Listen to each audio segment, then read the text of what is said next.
Well, I really should have done these videos a lot earlier in the day because the sun is starting to go down, and that with my room light, I've gotten pretty dark, so you can barely see me right now, so excuse the lighting. But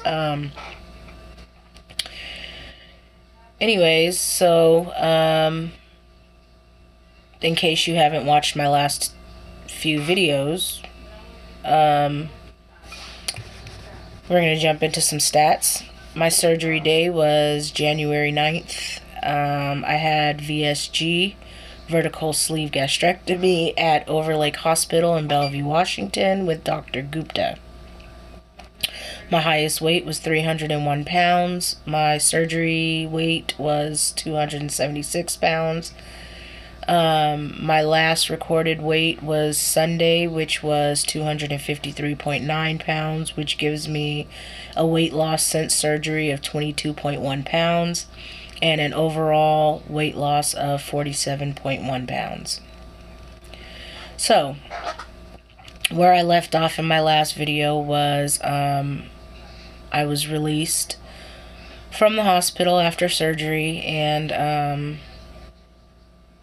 it took me about 2 hours to get home. It was right in the middle of rush hour traffic, and the Overlake in Bellevue is about an hour on good traffic.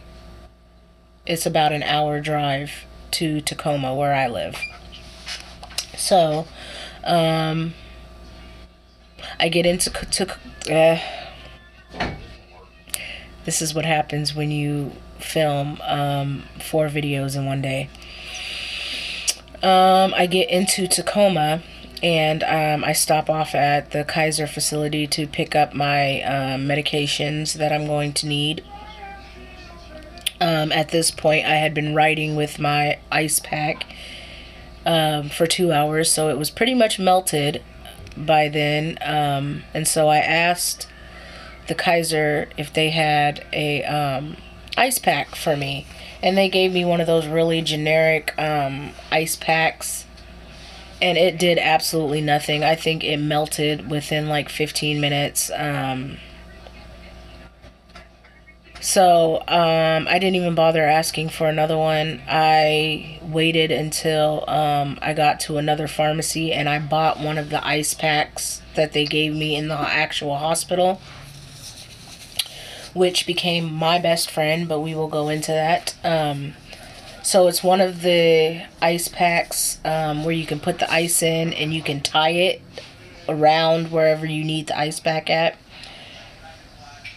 I don't have it anymore. I think I finally threw it away, but if I still had it, I would show you exactly what I'm talking about. But I ended up buying one of those, and I just kept refilling it. I mainly needed it at nighttime, but during the day, it definitely came in handy all the time.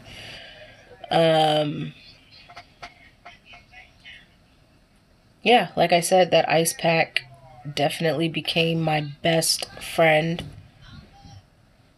aside from the pain medication. I know a lot of people say, I didn't have to take the pain medication, it wasn't that bad, and much respect to you people, but this girl took her pain medication, okay? I was in severe pain.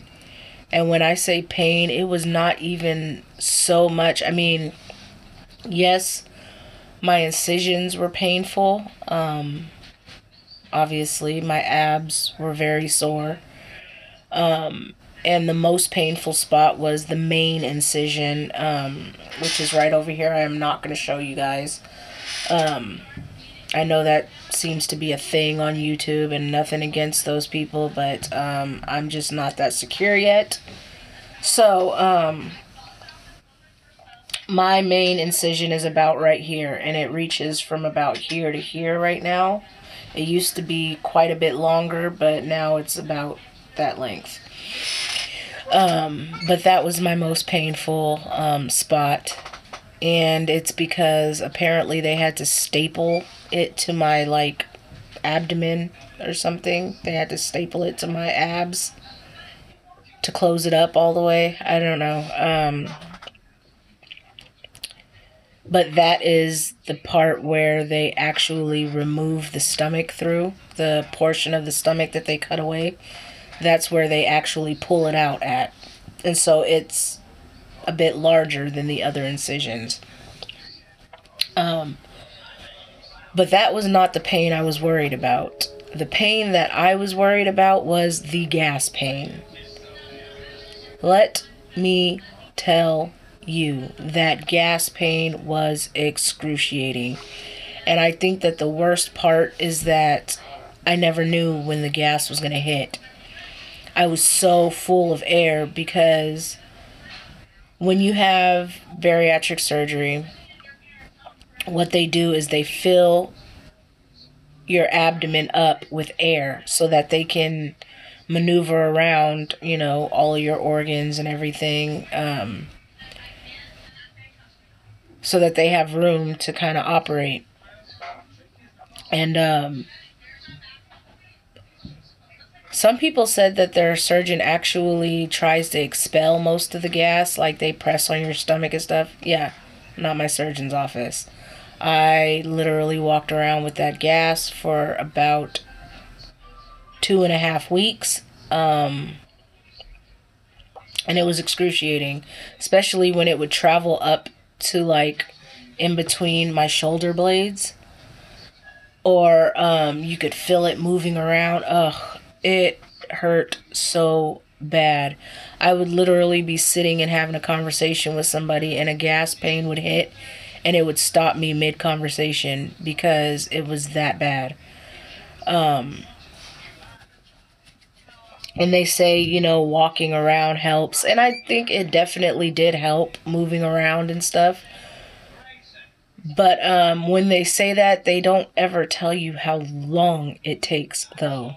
Because I was walking around, like I said in my last video, I actually got in trouble in the hospital because I was up trying to walk around on my own when I should have been asking for assistance from the nurse. So I had been walking up and walking around for a while.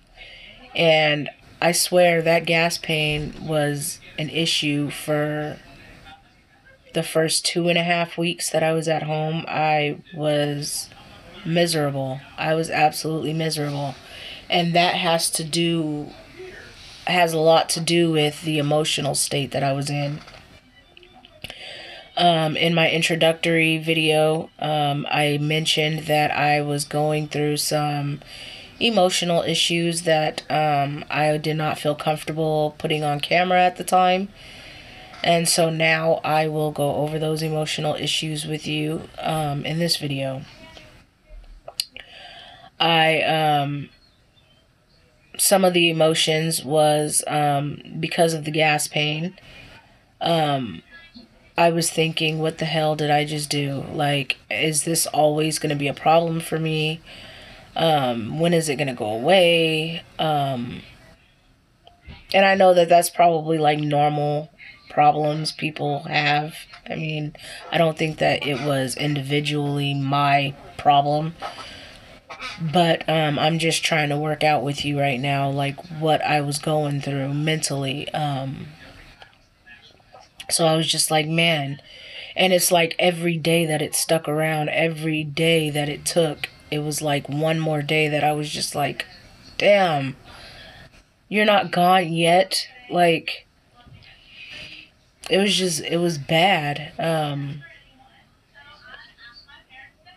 But I finally started to pass the gas.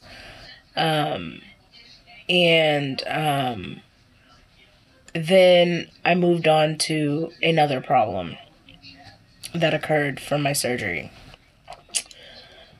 Apparently I got a UTI from my surgery. I guess that's not common because my nurses acted like they didn't know what I was talking about and acted like it was completely unsurgery related. But I did not have a UTI before I had surgery. I know because you guys did a urinalysis on me before surgery. And now all of a sudden I have a UTI. And it's 2 weeks after surgery at this point. So the two must be related because I didn't have a UTI before any of this. You know what I mean? And so, anyway, long story short, I ended up with a UTI. I ended up having to go on antibiotics. The UTI sucked ass. It was painful to pee. And my pee was foggy and it had a foul smell to it. Yes, I know, probably TMI, but you are going to get a whole lot of that on my channel. Like I said in my very first video, I'm going to keep it as 100 with you as I possibly can. And so sometimes that means that I am going to take you out of your comfort zone. So, yes, my urine had a odd smell to it. And it was painful. So, my sister-in-law gave me these pills to take that were supposed to, like, ease the pain of going pee when you have a UTI. I was fairly familiar with the active ingredient in them because working in a lab, I have had to process urine of people who had taken this particular active ingredient. And the reason I know is because it turns your urine bright orange. And I know that urine varies in color anyway, and sometimes urine can take on kind of an orangish tint. But no, you can definitely tell the difference. This is like a neon orange. And so I took it for 2 days, and for 2 days my urine was neon orange. But it did help with the pain. So I was also on antibiotics, and so the nurses told me that the antibiotics will turn my urine yellow. So after I had quit taking the pills for the pain, I was taking the antibiotics, and so my urine went from being neon orange to neon yellow. Let's just say I was rainbow pissing for about a week. Pissing absolute rainbows for about a week. Now I can laugh about it because now that I think about it, I think I had the array of rainbow colors in my urine. Which UTIs, man. Anyways, so yes, that happened. Let's see. Like I said, ice pack, absolute best friend. Second best friend was my bed wedge. Obviously, I was not going to go out and purchase a reclining chair just for recovery's sake. I probably could have went out and rented one, but I would have had nowhere to put it in my house. So the next best thing was the bed wedges, and my mom happened to have 2 of them, so I borrowed one, and it has been my best friend even after recovery. Now that I'm all healed up, I still sleep with the wedge because it elevates my body, and it's just, I get way better sleep now than I did before pre-wedge. So, just throwing some ideas out there and some little things that helped me, kind of combining 2 videos, I guess. I will do a video, not today, because this is my 4th video today, and I am done after this. But I will eventually post a video of, well, 2 videos. One of the 10 things I wish I knew, before surgery, and one of the things that helped me during, well, pre, during, and post surgery.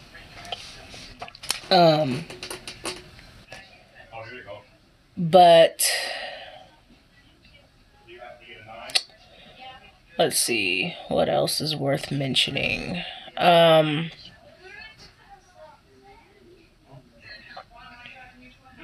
probably should have said this during my pre-op video, but before surgery, my anxiety hit pretty hard, and it manifested in a very weird way.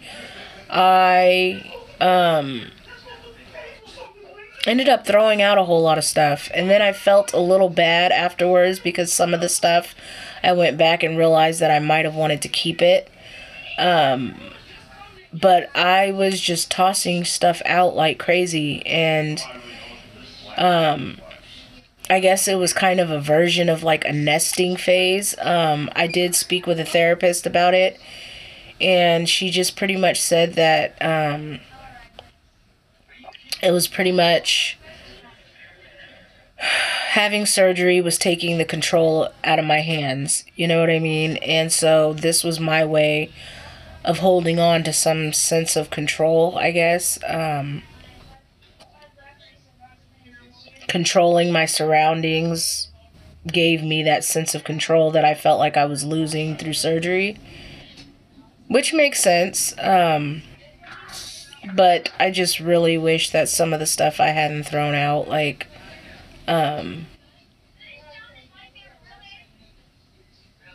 it was an emotional roller coaster before surgery, and after surgery was even worse. I got pissed off. I found myself angry during the full liquid phase. I don't know if anybody else experienced this. If anybody else did experience this, please comment below and let me know that I am not the only one who went through this. I was angry. It wasn't so much that I missed food, but I missed the variety of food, because in that initial full liquid phase, I found myself eating the same thing every single day, and it was the tediousness of it that pissed me off. I was angry. I was an angry individual, and the first 2 weeks was not that bad because I wasn't really eating a whole lot the first 2 weeks anyway, so it wasn't really dawning on me that I was eating the same damn thing every day. But by that third week, I couldn't even look at a yogurt without being pissed off. I couldn't even look at a protein shake without just being absolutely upset. I could not wait for the puree phase. I could not wait to throw some shit in a blender. Like, it was... That was... I think that's definitely going to be in my things that I wish I had known before surgery. But yes, so that also happened. And emotionally, I was just not in a good place. I did not want to go outside. I did not want to talk to people. I spent a lot of time isolated in my room, and I just hit this real insecure phase. Like, I felt like I was all scarred up. I felt like I had just done this horrible thing to my body. And I know that it's not uncommon. People call it buyer's remorse. And so I was just an emotional mess after surgery. And so that's a lot of the reason why I didn't film right after surgery, because I just was not in an emotionally stable place to film. Puree stage came and went. I actually had fun with that stage. I don't know about a whole lot of other people, but I actually had fun in that stage. I got creative with it. I will actually put that in the things that helped me before that'll be in one of those videos. All of the creative things I did with the puree stage. But, yeah, some of the creative things I found at the very end of the full liquid stage, I'll put on there too. But the reason that I decided to start these on a Friday is because today is my official first day of soft food phase. And so I can officially eat soft foods today. And because I had an interview today. So wish me luck. But yes, today is my official first day of soft food phase. So I'm easing my way in. I have had sardines that I mushed up, and yogurt today. Nope, and I had these turkey sausage sticks. They're similar to pepperoni sticks, but they are turkey, and they're very soft. So yeah, that is what I have had to eat today. But I'm excited that I am finally in soft foods. So I no longer have to throw everything in a blender. As much fun as that phase was, I am glad that it is over.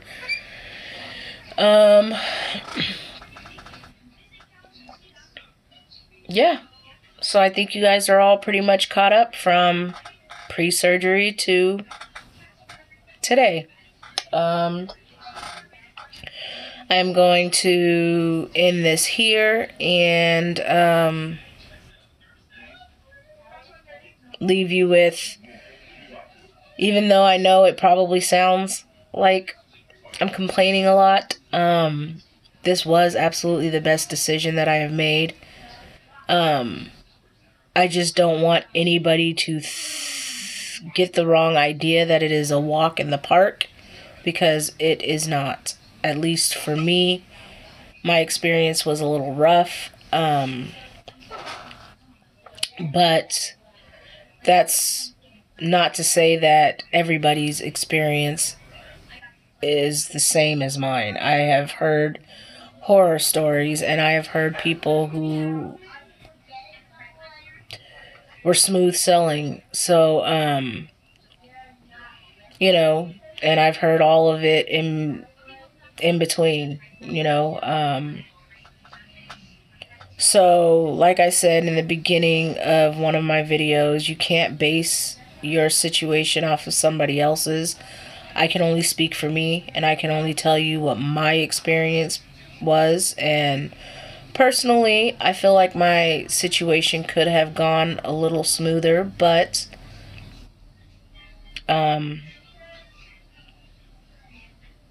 it's getting me where I need to go. And so if I had to go through a few rough patches to get where I need to be, then I'll take them. I will take the good with the bad.